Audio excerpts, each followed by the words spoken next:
Ассалаумағалейкум, құрметті көрермендер, қалдарыңыз қалай? Бүгін бізде видео біздің плиталарымыз, қолдан құйған тротуарный плита, брусчатка деп айтады.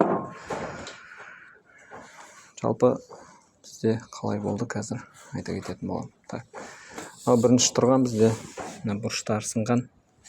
Оны ертерек алып қойдым, мен таңертең құйдым. Сағат обедтен кейін 4-5-тің кезінде алып көрдім. Олай алуға болмайды екен. Бұрыштар осылай сынып түсіп қалды. Бұл бізде бірінші опыт. Олай узорлары бәрі жақсы шыққан, бірақ сол бұрыштар алынып кетті. Ерте алуға болмайды. Бір сутка тұру керек екен по-любому. Ал бізде екінші опыт.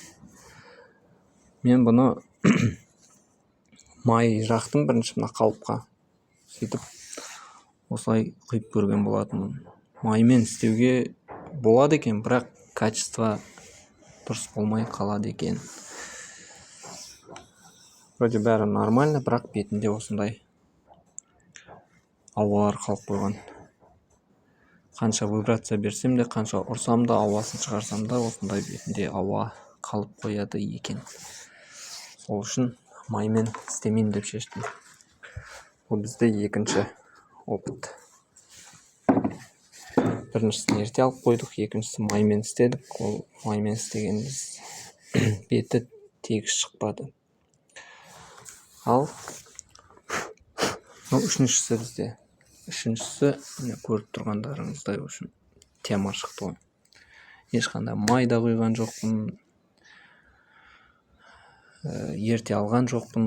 Бір суткадан кейін алдым. Міне көріп тұрғандарыңыздай, міне беті деген теп-тегіс күшті шықты осындай. Сол енді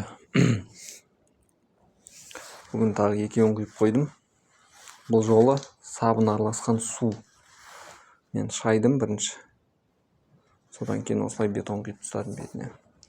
Көреміз бұны қалай шығатын. Қазір тағы біраз ауасын шығарам.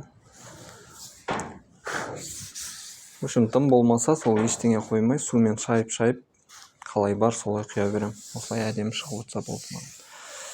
Құюға болады екен. Мен пробаға екеуін алғам. Енді алла жазса тағы Қытайға заказ береміз. Қалыптарына. Тағы бір 10 шақты қалып алып қоятын шығарым. Сөйтіп күзге дейін құйып, күзде есіктің алдына пайдаланамыз осыны, алла жазса.